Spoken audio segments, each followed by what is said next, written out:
Okay. Okay, here we go, I guess. Fingers crossed everything worked. All right. Hi, Amanda. Hi. Hey, how are you? I'm good. Glad to join in and get started. Me too. So I am Ashley Sorensen. I'm the founder, a therapist, and a supervisor at Psyche Soma Psychotherapy Group in Fullerton, California, and as a virtual practice.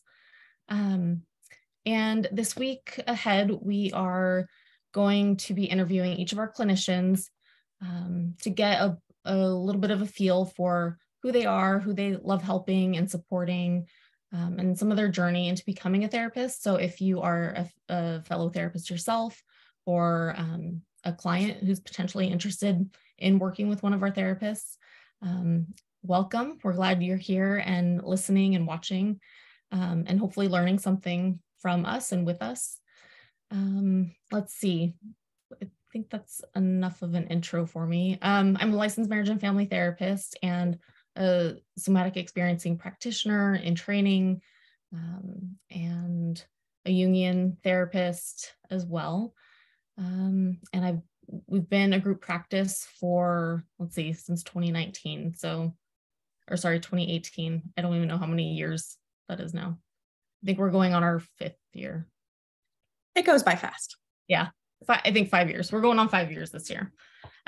So we have a wonderful group of 7 clinicians, and each of us are trauma-informed. We love working with complex trauma, relational trauma, developmental trauma. But within the trauma umbrella, we all have our own specialties and people we really enjoy working with. So here is a chance to see who we are and what we do.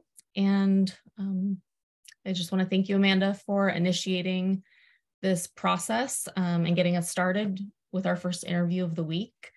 Absolutely. Yeah. Would you like to share a little bit about yourself? Yeah. So my name is Amanda Cline. I'm a licensed marriage and family therapist. I've been practicing since 2017.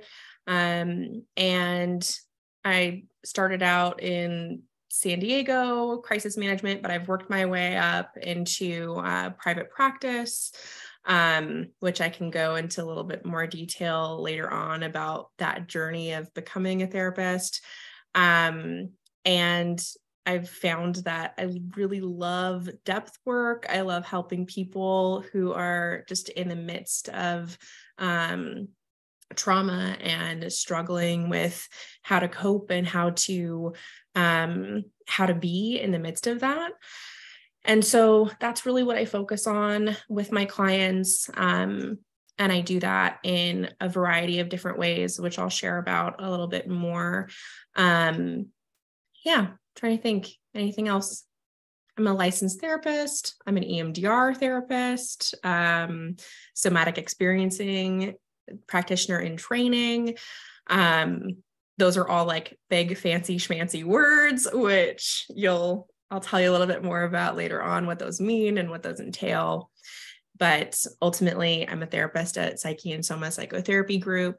I've been here for about a little over 2 years, and I'm just happy to be a part of the group and to share a little bit more about how I work and how I can hopefully support, some of you that are listening. And I think that's probably about it for my intro. Wonderful intro. We're really lucky to have you in our group. And the first interview that we ever had together, I just knew you were a wonderful fit, or you would be a wonderful fit in our practice. So Amanda has a lot to offer.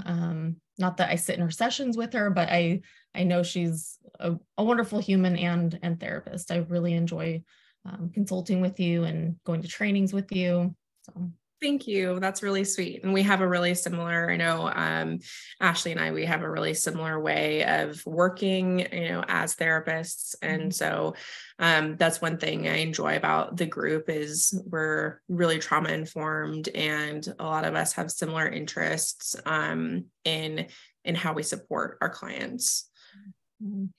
So you mentioned that you like worked in crisis center settings, and you've been in various settings working with all different client needs. Can you share a little bit about why you're here now and kind Yeah. of what led you or what drew you to a private practice setting? Yeah. So I started out my very beginnings as a therapist in a crisis center, and so that is really high acuity. We're working with people who really just need stabilization, and like they need the Band-Aid, they need the gauze, to stop the bleeding, and that's like top priority, which is so important. But I've realized even during that time, in the very beginning of my work, I realized that like there was this inner yearning, which just sounds in my brain, I'm thinking like, oh, that sounds kind of cheesy, but there was this inner yearning to really help people get to the core and the root of what is causing the behaviors, what's causing all of the pain and the cycles to happen over and over and over again.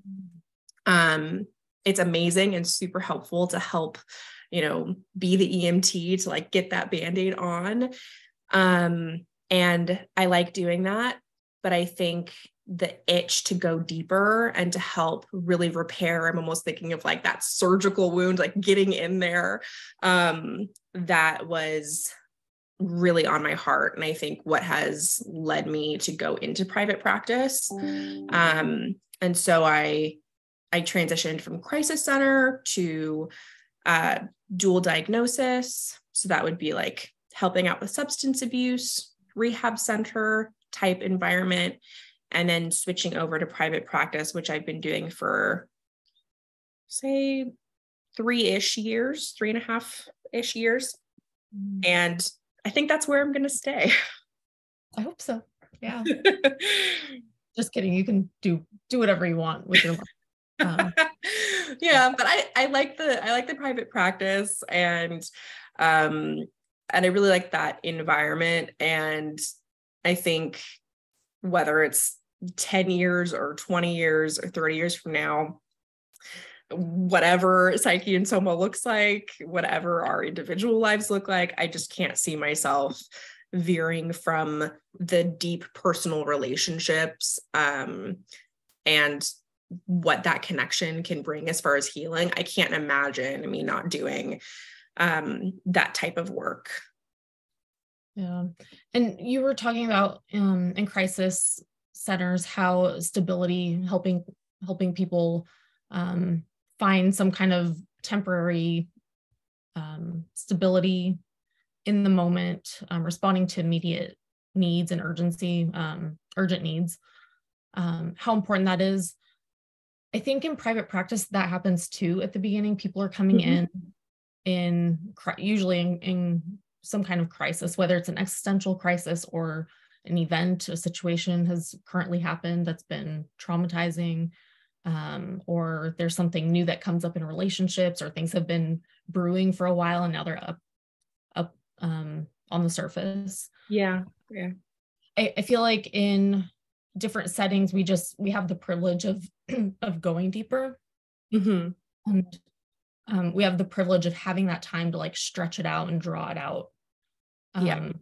Not unnecessarily, but I think in a lot of trauma work, when we want longer lasting care, we also need to be careful that we aren't getting caught up in that like kind of crisis, fast paced, go sort of mode. So I feel like we still do a lot of stability work at the beginning with our clients, but then we also have this privilege to do that deeper, longer term work. Yeah. And I think that's exactly right. It's nice to be able to be in a place with a client where you have the time to do both. And it's not about just, quick recovery, like survival. It's about survival, right? I want my clients to survive, but I also want them to live a really fulfilling life and to not be in that same pattern over and over again.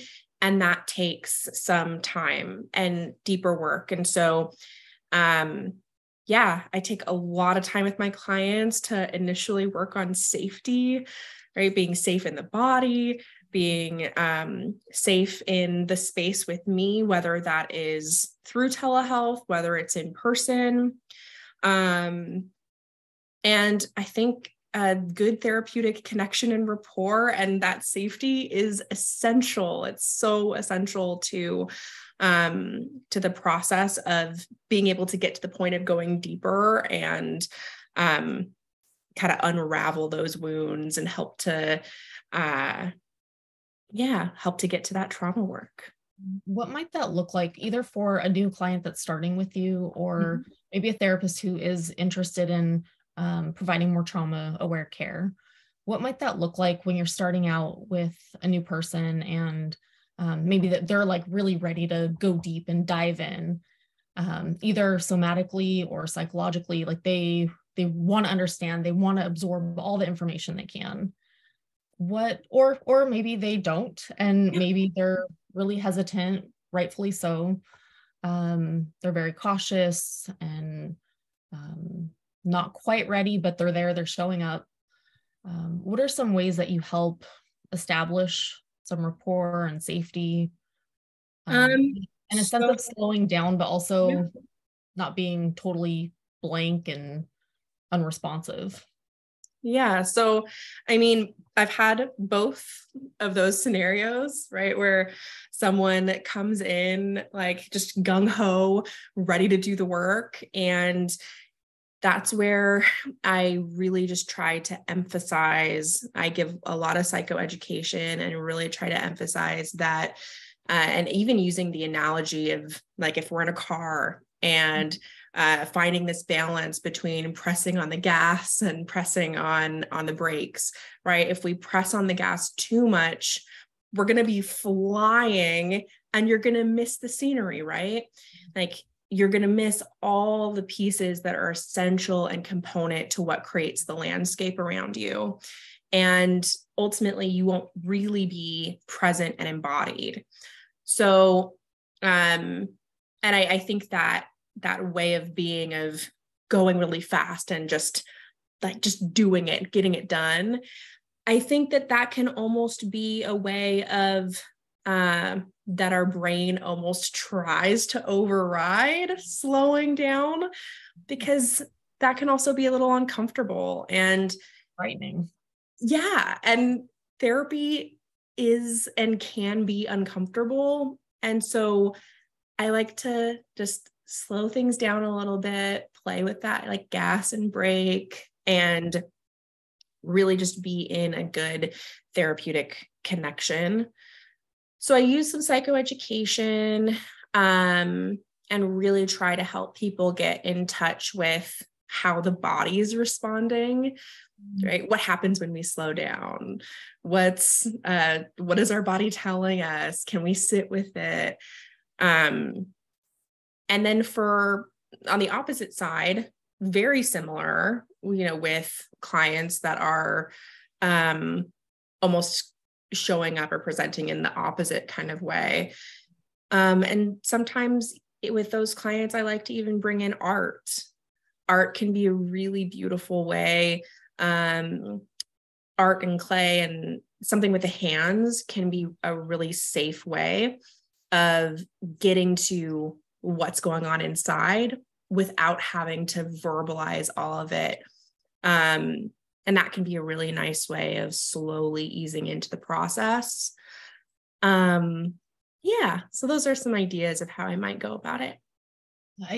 As I listen to you talk, I hear having how important it is to be really mindful of when we consciously or unconsciously want to speed through things.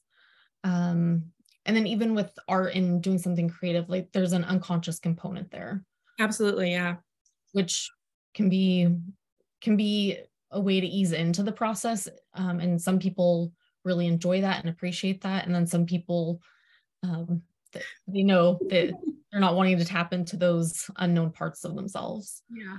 So I think that's like part of the art of therapy is, because sometimes the unconscious and the unconscious processes do take over. Mm-hmm. And I think as therapists, we can be witness to that and kind of offer some kind of ego strength or prefrontal cortex sort of support there when that happens. But then also the importance of what the impulses are, what the physiology is saying, what the body's saying, what the stress response, how a person wants to respond to something stressful in fight, flight, or freeze, or fawning. So I don't know. I think that's just the art, at least for me, is figuring out how to let some of the unconscious process unfold and not to be too controlling and too conscious of everything, because we can't know everything. Yeah. But then also with some of the training, some of the lived experience that you have as a therapist, and to be sort of a supportive guide to clients who are just getting into this work. Yeah, I definitely agree. I think it's an art, and there's a balance, and also I like to share. I mean, my clients know I'm human too, right? And I think that's part of what makes the therapeutic experience really interesting, is that it is a human to human experience. And it's not only my conscious self to the other person's conscious self, it's also unconscious to unconscious. And so there's multiple layers of things that's happening in the space, in the room. And that can make it a really interesting and unique experience. And it can also bring light to so many things. It can help along the way as we're working together. Yeah, I'm thinking of Carl Jung's quote, something like, when two chemical substances are combined, both are transformed. Yeah. We're transformed along with our clients. It's just inevitable. And it's such a unique experience of a dyadic relationship, or at least a relationship with at least two more people. A client, if you're doing individual work or family work or couples work. Definitely. Let's see. So I don't know if this question might kind of go along the lines of what you were talking about, but would you be willing to share kind of how you came into this work? I know there was this itching. Yeah. So just as far as psychology?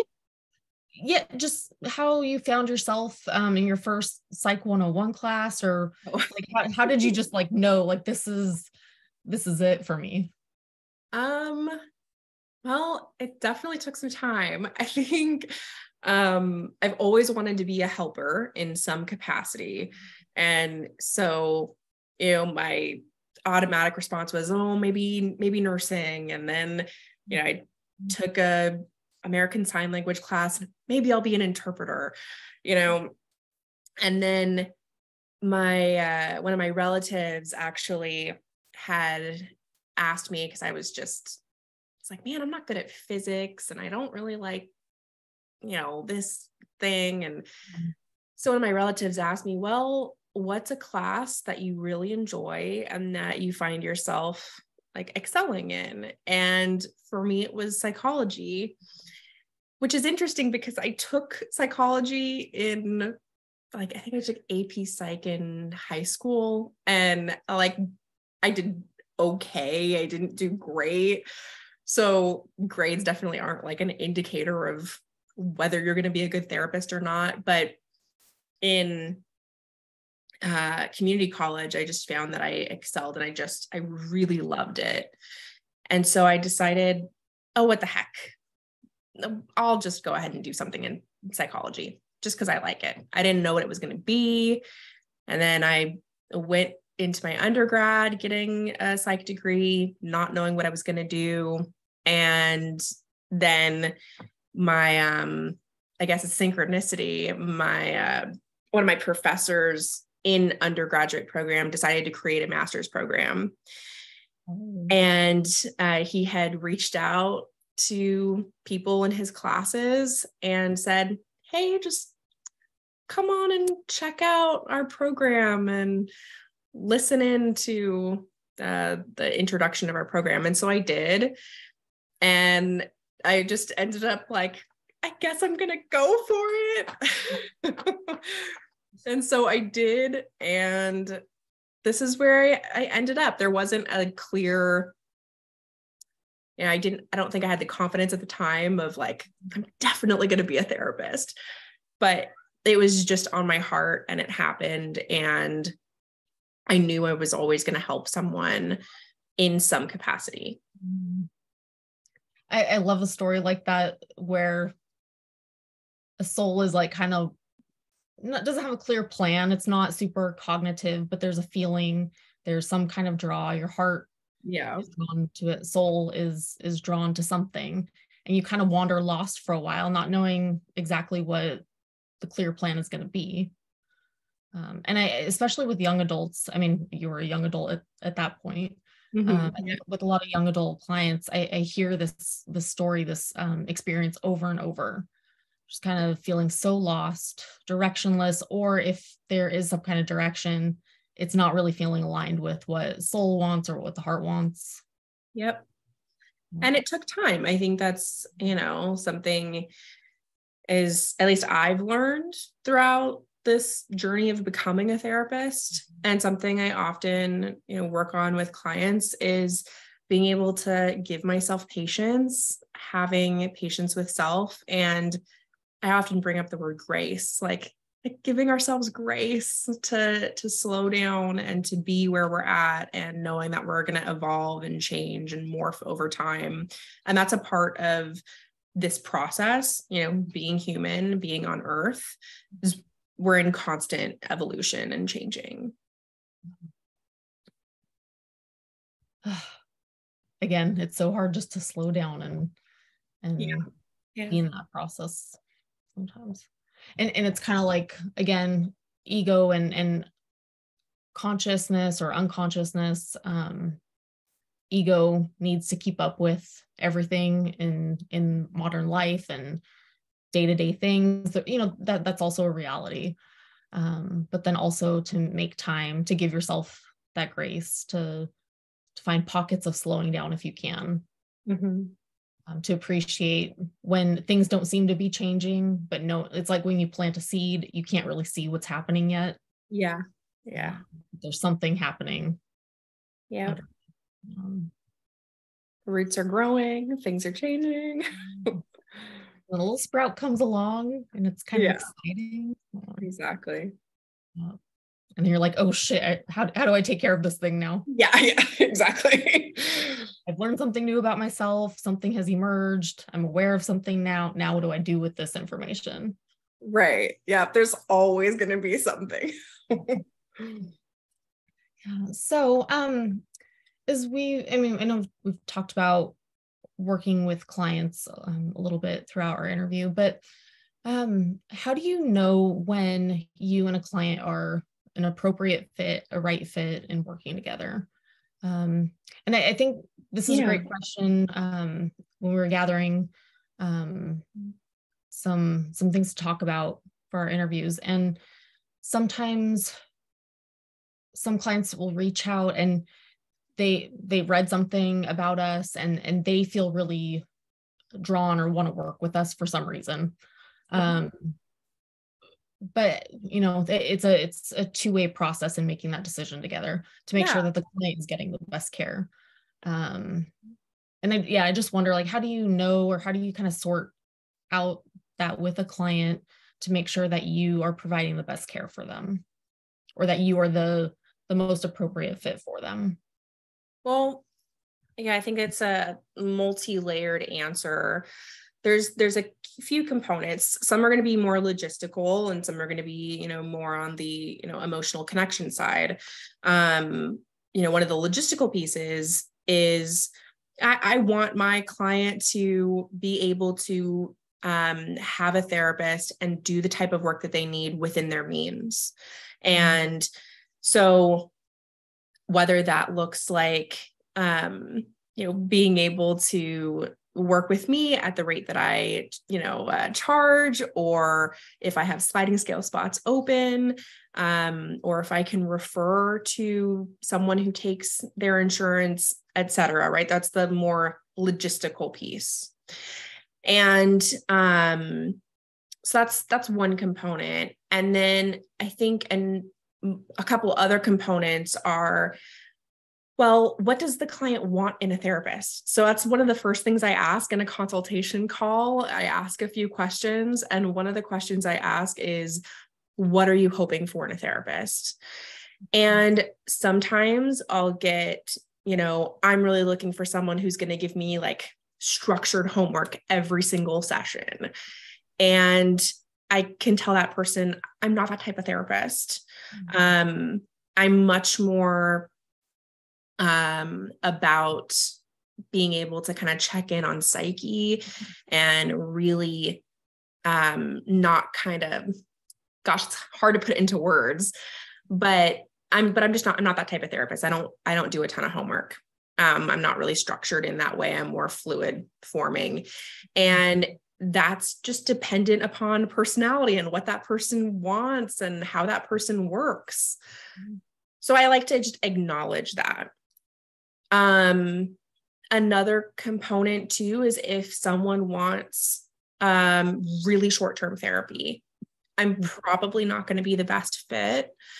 The type of therapy I do, because I focus initially on resourcing and grounding, and then being able to do that trauma work and get into the nitty-gritty pieces, it takes time.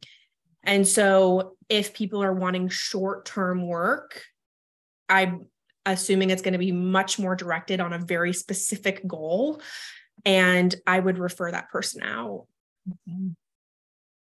Yeah, so you're really paying attention to what they're telling you they need and want. You're inviting that in. It's very collaborative, but you're asking them what they're looking for. Right. And then you have to check in with yourself to know, can I offer this or not? Yeah.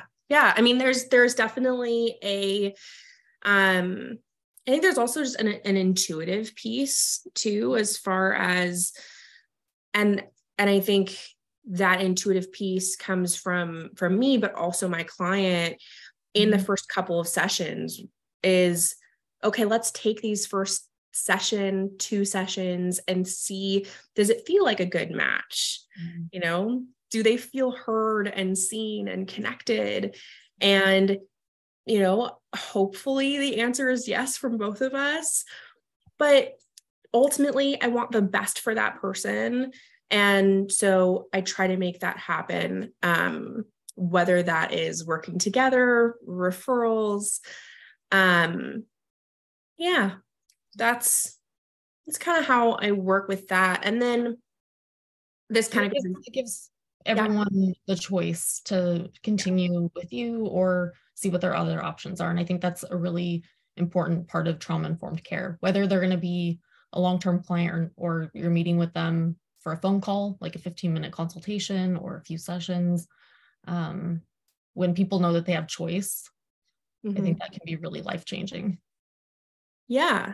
There's a lot of people who have not had choice, right? They've been cornered or boxed into, having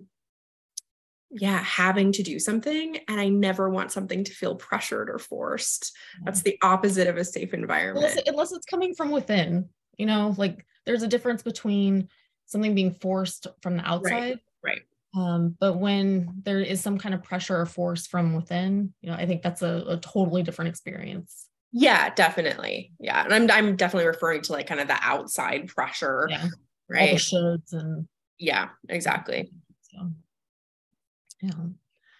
Well, Amanda, I am wanting to be mindful of time. I I think soon we'll start wrapping up if this is feeling like a good place to kind of land for right now. I feel like we could keep talking forever though. I have a lot more questions, things I'm wondering Probably. about, and things I'd love to expand on. Yeah, I talk a lot too. I'm sure I could just go on forever. Part of what we're doing over the week is some of our clinicians will have free resources, little freebies, digital freebies that you can go on to our website and check out. And I'll put the link to our website with that resource page in the caption where we post these videos and interviews. But Amanda has made one specific to the way she works with clients somatically. So would you like to share a little bit about that? And then we'll post it on the website so anyone can check it out at any time. Yeah. So, part of the way that I work is checking in with the body. So that's somatic experiencing. And, as a practitioner of that type of therapy, we are really focused on acknowledging that the body holds trauma and the body wants to be heard. It wants to be seen. It wants to be felt. And when it is felt and seen and heard, then we can actually get some relief. It's like the body sometimes screams at us through sensations and feelings. And when we finally listen and we're able to be with those parts of us, things can be more settled. And so for the resource I'd like to give out, it's a handout with a list of different sensations within the body. And it can be really hard sometimes when we haven't really been as attuned to our body to know what words to use to describe our feelings and the sensations. So I'd like to provide that. And then I also would like to provide maybe just a handout with a little tidbit and information about a couple of the other ways that I work. And other people in our practice as well. So I do offer EMDR, which is a very specific form of trauma therapy. And that utilizes bilateral movement or just a specific type of movement to be able to help the brain process past trauma. And so I can write a little tidbit about that and put that on the website for anyone interested. And also we can put a tidbit about depth-oriented therapy and what that looks like. But Amanda, I know in our interview, we didn't talk too much about you doing EMDR, but for people who are unfamiliar with EMDR, is bilateral movement, is it, as the client, is it the client moving a part or parts of their body? Is it you providing some kind of movement? Yeah. So, I mean, it can be either. So bilateral movement just means movement on both sides of the body going back and forth. And so that can look like it can be through sound. So some people even have like a pair of headphones and they have sound going in one ear and the other, and one ear and the other. It can be through touch or sensation. So that can be whether the client is doing self-touch and going back and forth, or whether I put my hand, with permission, of course, on the client's legs and do touch, and also sight. Eyesight can be really important as well to utilize for the practice. And it's just a way to get our brain kind of connected again with each other and to be able to finally start like doing the brain processing part of trauma. So that is that form of work. Hopefully that explanation kind of worked. Yeah, that's helpful. I know as therapists, we kind of know what some of these terms are if we've had experience with the EMDR. But even I'm a therapist and I still don't know I don't know a whole lot about EMDR, even though it's really, for a lot of people, it's really helpful. Yeah. Yeah. I found it to be really beneficial. And I like using all of these different types of therapy, kind of intermingle them at the right time for the right person, which is that balanced approach to therapy. Yeah. And as a depth therapist and a somatic therapist, maybe I'm biased, but you kind of get the best of both worlds, because you get to talk about things, you get to think about things, you get to have existential discussions about things, but that, our brains are only one part of our body. Yeah. Yeah. Our heads, our brains are only one part, and there's so many other ways to engage the senses and to understand what's happening from the neck down. Exactly. It's kind of a way of, I like those three modalities. It's a nice way of touching on kind of each component of how we work, I think. Yeah.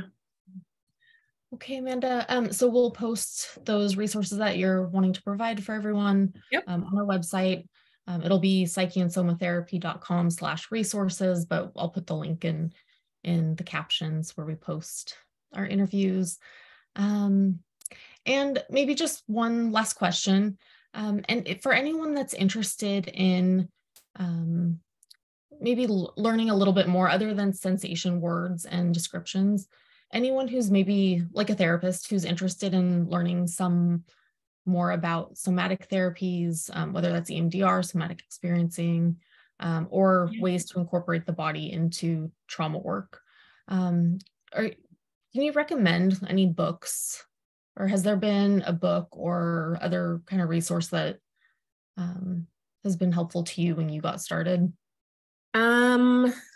I mean, Peter Levine, anything Peter Levine would be amazing. I mean, he's the creator of Somatic Experiencing.